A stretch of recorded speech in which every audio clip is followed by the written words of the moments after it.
How to log in Facebook account on a web browser. Hey everybody, welcome to Official Help Desk. In today's video, I'm going to show you how you can get logged into your Facebook account through a web browser. So without any further ado, let us get started. Head over to any of your web browser.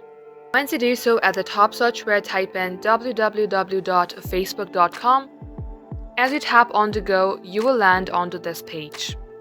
Now here simply enter your phone number or email address and your password. Once you do so, tap on to log in. In case you have forgotten your password, you can tap on forgot password and get help resetting your account. Once you do so, this is what your page will look like. If you don't see this, all you have to do is tap on three-dot icon and make sure that you are on desktop site.